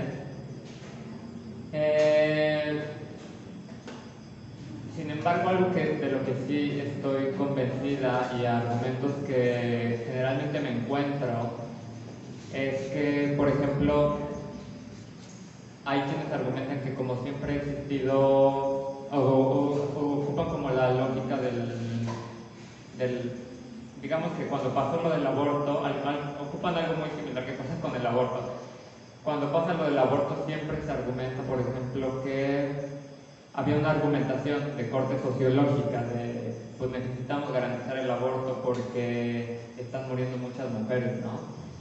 Y al final muchas veces la política del aborto fue ganada por ese tipo de argumentación que es sociológica, que es estadística, y que de alguna manera pues filosóficamente eso no te resuelve la pregunta de por qué hay que dar el aborto, ¿no? Más allá de que están muriendo. Si no murieran no habría que darles el aborto.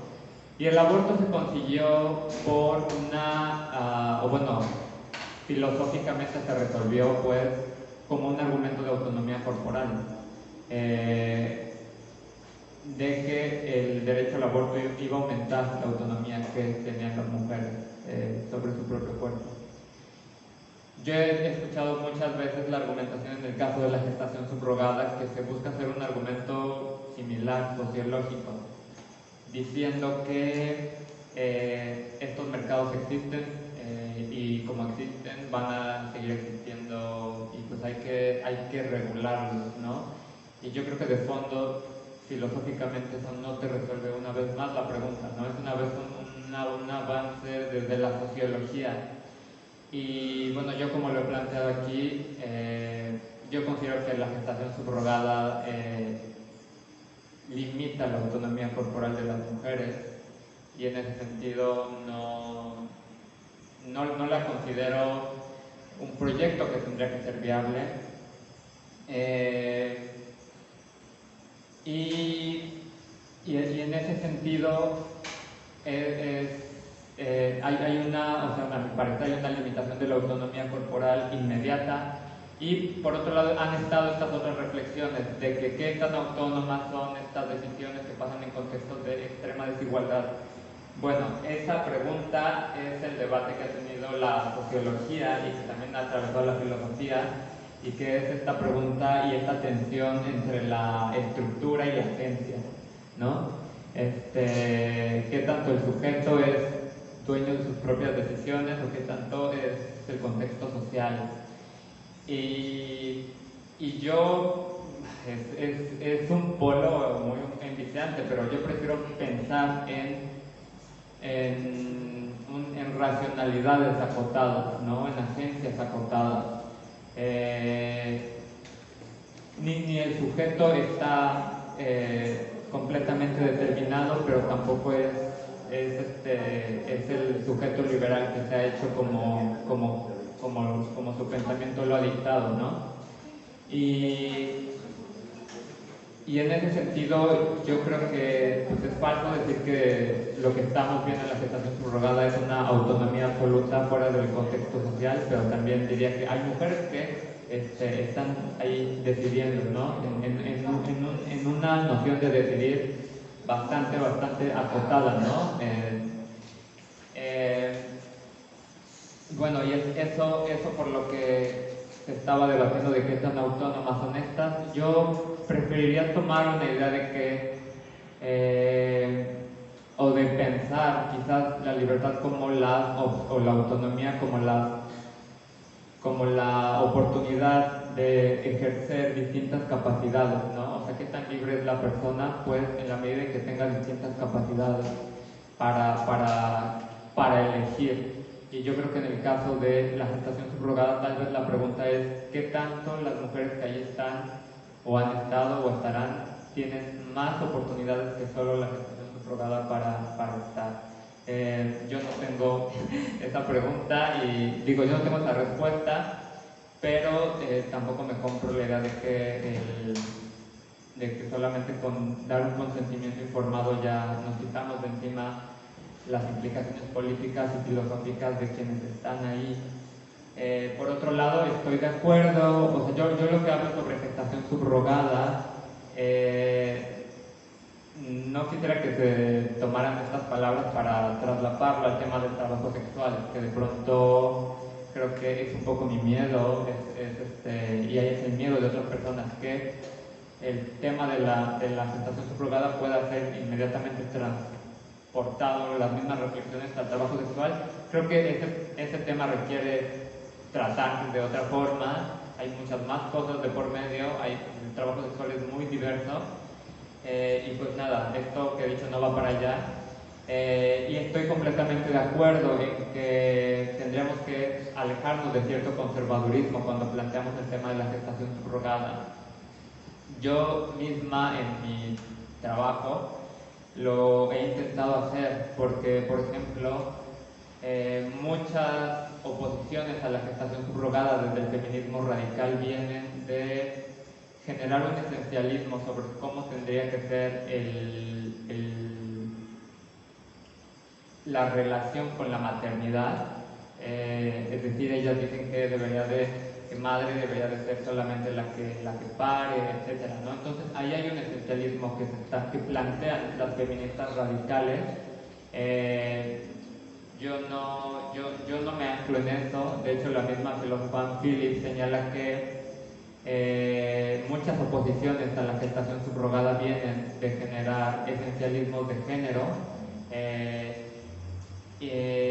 y esencialismos sobre el propio cuerpo, sobre cómo tendría que ser el propio cuerpo, ¿no? Es algo que también este antropólogo que habla mucho sobre fenomenología, Klaus Hoyer, él también intenta hacer un abordaje que deje a un lado como esta noción de que está mal porque la tecnología está sobre tu cuerpo, o está mal porque pierdes integridad corporal, etc. Como todos estos planteamientos que son esencialistas sobre el género, sobre el cuerpo, son los que ellos buscan rebatir, y yo estoy de acuerdo. O sea, creo que es importante generar una oposición, en mi caso, a la gestación subrogada y estos proyectos desde que no sean los esencialismos sobre el cuerpo ni sobre el género. Es decir, ni porque está mal que haya mujeres que son madres de hijos que ellas no parieron. No, nada de eso, para mí no es eso. Pero lo que sí creo es que habría que considerar aspectos, como dice esta filósofa, intentando hacer un rechazo que no sea vía estos esencialismos ni por factores contingentes como la desigualdad de género. Ella dice, si viviéramos en una sociedad donde hay igualdad de género, permitiríamos la gestación subrogada. Pues incluso ella dice que no sería favorable porque esencialmente los mercados apoyan en esta desigualdad, y más los mercados reproductivos. Entonces, quizás también ella está incurriendo ahí en un esencialismo, ¿no? En considerar que estos mercados están apoyando en la desigualdad, pero creo que aquí queda una pregunta empírica, ¿no? O sea, esto se resuelve tal vez viendo qué es lo que está pasando, ¿no? Y no desde la filosofía. O sea, con trabajos etnográficos o más investigaciones empíricas con estas mujeres. Me diría una pregunta, ¿y cuál sería tu postura bioética, digamos, en relación a la fertilización asistida, por ejemplo? O sea, tú estás en contra de la gestación por sustitución, pero a favor de la fertilización asistida. Sí, de hecho algo que me parece muy importante dejar en claro es que no estoy en contra de las tecnologías reproductivas ni de todas. Ajá, perdón. También, digamos, en planteamientos como mujeres que no pueden tener hijos, parejas que son infértiles, ¿la propuesta sería como la adopción o cuál sería la propuesta? Pues, parejas trans también, ¿no? Sí, yo no estoy en contra de las tecnologías reproductivas. Precisamente algo que quisiera dejar en claro es que el biocapitalismo reproductivo tiene que ver con el hacer de la reproducción una mercancía vía con estas tecnologías, y que hay casos en los cuales quizás habría que oponernos, ¿no? Pero no de facto a todas las tecnologías. Yo creo que hay tecnologías que podrían dejar de ser consideradas como una mercancía en el momento en el que sean instauradas en otro tipo de lógica. No sé, pienso que si estos servicios se otorgaran como un derecho, como el acceder, si somos consecuentes con la idea de que la reproducción es un derecho y por ende nuestra reproducción hoy en día es tecnologizada, pues entonces tendríamos derecho a estas tecnologías.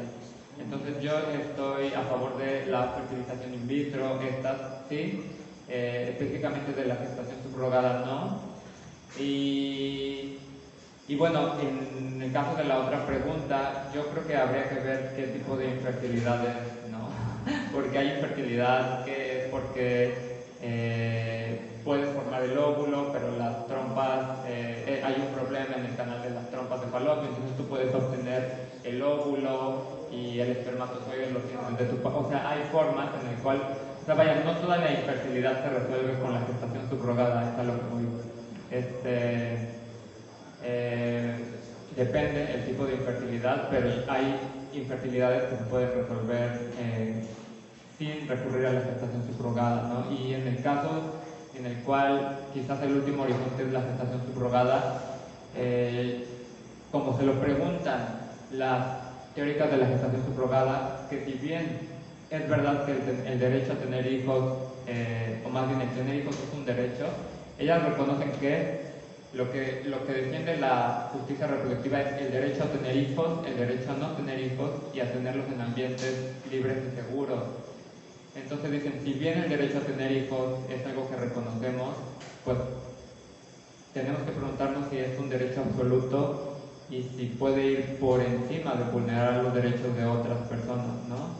Entonces yo también quizás me preguntaría, bueno, la gestación subrogada tendría que ser un derecho que tenemos que conseguir a toda costa. A mí me parece bastante interesante el debate, ¿no? Yo creo que aquí, yo también me declaro en contra de la gestación subrogada, y más que nada porque a mí me parece que se mercantiliza la vida misma. Y cualquier mercantilización de la vida para mí no es aceptable. Sin embargo, yo considero que toda la tecnología reproductiva que existe actualmente debería de ser un derecho universal. Pero para mí un derecho universal basado sobre todo en la solidaridad, ¿no? Si yo requiero de una gestación asistida, no la voy a comprar.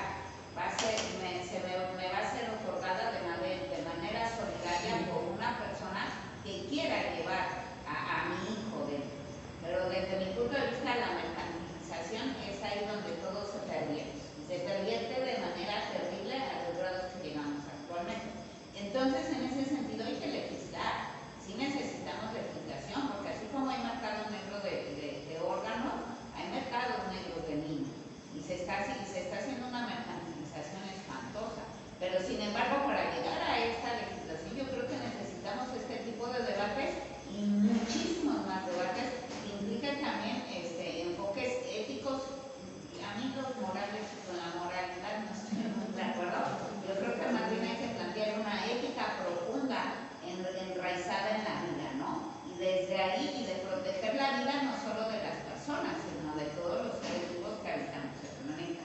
Y desde ahí entonces realizar estos debates y realizar las políticas públicas que nos protejan y que universalicen estas tecnologías de la reproducción. Yo no estoy en contra de que una pareja que no puede tener hijos asista a estas tecnologías. Sin embargo, la realidad actual es que solo pueden asistir aquellas que pueden pagar, ¿no?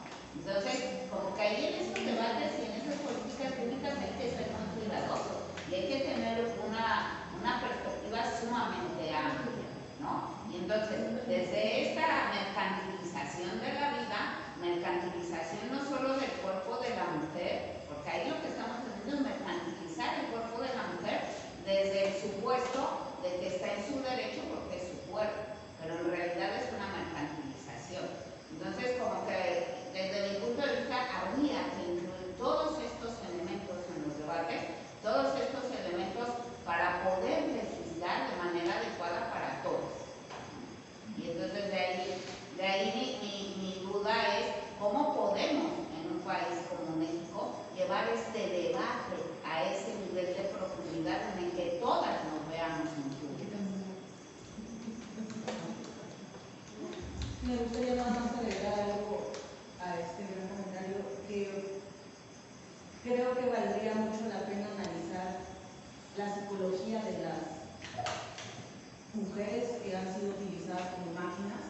porque pareciera que solo las vemos como máquinas reproductivas en este punto en donde están algunas a favor, y ver su psicología después de haber sido utilizadas, que demostraría sin lugar a dudas que no funciona para una sociedad tal vez funcional. Pareciera que nos estamos olvidando de que muchas de estas mujeres que han prestado vientres, aún no teniendo estos productos genes, terminan negándose a la hora de parir a estos bebés en dar a estos niños, ¿no? Y cómo funciona, cómo terminan psicológicamente, que creo que sería un gran análisis antes de tomar esta decisión ya legal, ¿no? Yo creo que lo malo de plantearlo desde la psicología es que muchas veces pasa mucho con el trabajo sexual, que eran los miedos que estamos planteando aquí. No está claro si los resultados van a estar coartados por en sí las condiciones de pobreza que nos llevaban allí. Entonces, evidentemente hay trabajadoras sexuales que lo ejercen con un consentimiento informado y no son personas de la trata, por ejemplo, pero que van a tener una mala salud mental de base porque son clase obrera, porque son mujeres, o sea, es decir, ya ser clase obrera en sí es malo para cualquier salud mental. Trabajar 45 horas también te va a dejar mal para la cabeza. Entonces no es tanto un determinante de qué trabajo es mejor que otro. La pregunta es, ¿el trabajo es bueno? Y la segunda pregunta para mí es, no creo que podamos hablar de igualdad si solo una de las dos mujeres que está en este negocio, en este trámite, solo una se puede permitir comprar a la otra. ¿La que hace la gestación subrogada puede pagar a otra mujer para que tenga sus hijos? ¿O solo una de las dos? Ni siquiera le puede negociar. Probablemente ni siquiera le pueda negociar. Tanto quieres al niño, te duplico la tasa. Probablemente ni siquiera le pueda negociar. Probablemente ni siquiera le pueda negociar muchas de las condiciones que se están planteando. Si ese es el caso, si verdaderamente las dos tienen la misma posición socioeconómica para comprar la una a la otra el mismo servicio, estamos hablando de igualdad. Pero eso no son los mercados de los que estamos hablando. Sí, claro. Sí, precisamente algo que pues ya no mencioné, pero es que también lo que señalan desde la teoría de la justicia reproductiva está muy anclada en el lenguaje de los derechos humanos, en la perspectiva de los derechos humanos, ¿no? Concebir la reproducción desde ahí. Y lo que dicen es que si el derecho de unas es el cuerpo de las otras, que al final no es un derecho, porque un derecho, bajo la lógica de los derechos humanos, es algo universal, y si no es un privilegio. Pero aún así, aunque hagamos ese señalamiento, no se resuelve el tema de la gestación subrogada, creo yo, porque si pensamos que fuera un derecho que todas las mujeres pudieran acceder a la gestación subrogada, pues ¿qué pasa? O sea, más allá de que digamos, bueno, esto es un negocio y fuera del negocio jala, o sea, fuera del negocio va a funcionar, o sea, que el Estado garantice la gestación subrogada para quien lo quiera, funciona, y para mí, de fondo, sigue habiendo una pregunta. Pero lo que yo creo es que, lo que sí me parece es que dentro de las sociedades en las que vivimos, donde sí es un negocio, es muy... o sea, si bien estoy de acuerdo que hay una vez una filósofa decía en un conversatorio sobre maternidad que ella sí se sometería a un proceso de gestación subrogada, decía, porque le encantó su proceso de gestar, ¿no? Y y pues dice, ok, va, me parece que, digo, se vale que haya quienes digan eso, ¿no? Sin embargo, también creo que habría que ver cuántas están diciendo esto y quizás si hay riesgo de que nuestras sociedades capitalistas se lleven adelante estos proyectos como se llevan. Quizás podríamos pensarlos para otro tipo de sociedades, o al menos yo pensaría que pues quizás en otro lado podrían jalar, pero así como hasta ahora lo he visto me cuesta trabajo creer, ¿no? Claro que se han intentado poner distintos filtros, ¿no? Como como el hecho de que para contrarrestar el tema de lo psicológico, pues que sean mujeres que ya han tenido hijos, que se vea que no van a generar un vínculo que les impida después dar al bebé, o etcétera, ¿no? O sea, se ha buscado con la idea de regularlo distintos tipos de criterios que han metido las empresas para que jale. Sin embargo, creo que lo que no, o sea, y también se le ha intentado poner filtros al tema de lo económico y de que no sean bajo procesos de explotación o que tiendan a situaciones de explotación. Sin embargo, la realidad es que pues, en México eso, o sea, sigue habiendo gestación subrogada con a costos muy bajos, ya por último, algo que menciona una filósofa es que habría que ella usa como metodología la justicia reproductiva para evaluar la gestación subrogada en India, y ella dice, hay que pensar en si donde va a haber gestación subrogada hay derechos reproductivos para las mujeres, si hay servicios reproductivos garantizados para las mujeres, y si hay organizaciones que vean por sus derechos, ¿no? Y yo pensaría que en México, antes de garantizar gestación subrogada, hay que garantizar el aborto. Yo creo que antes de garantizar gestación subrogada, hay que garantizar que todas las mujeres tengan el acceso a estos derechos de las tecnologías reproductivas, servicios reproductivos, porque si no, si te das cuenta que están configuradas en espacios geográficos y bajo lógicas en donde parece que se aprovechan de la vulnerabilidad tanto legal como social de las mujeres. Entonces, me resulta más fácil pensarlo desde ahí, considerando estos elementos, ¿no?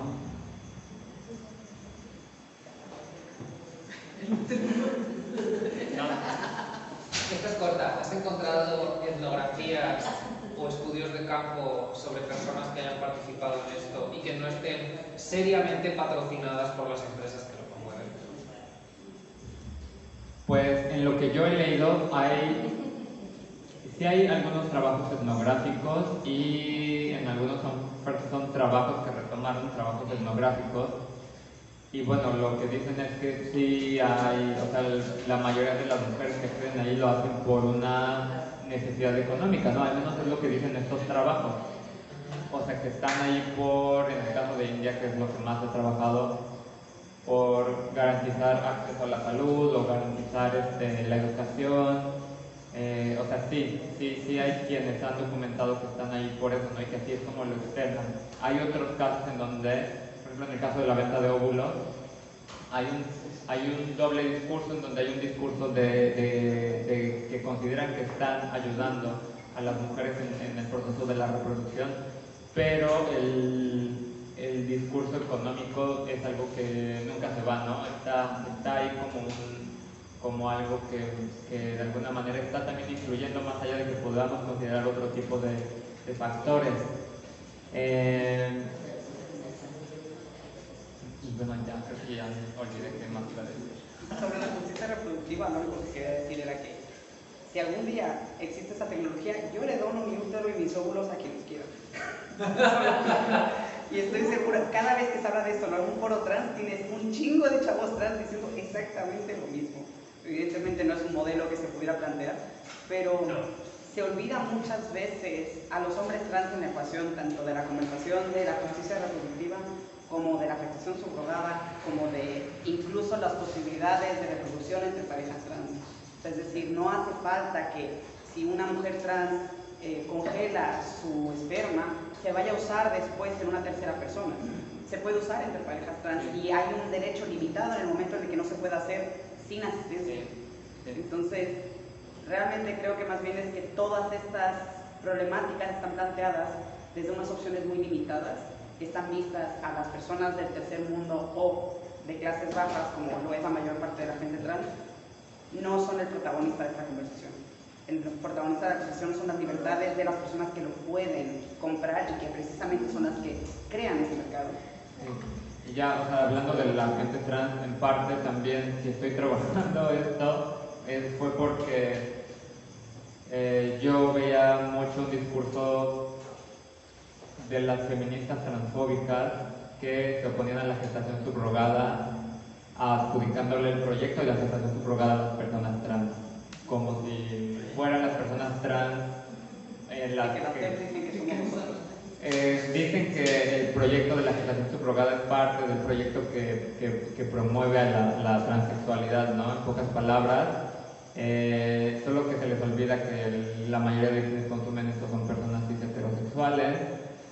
Y bueno, precisamente lo que he intentado hacer es generar, pues hasta ahora lo que he generado más bien es tratar el tema, pero que no sea desde la transfobia, o que no desemboque en posiciones transfóbicas. Y que, como dices, también o sea, falta meter mucho más en la ecuación a los cuerpos trans.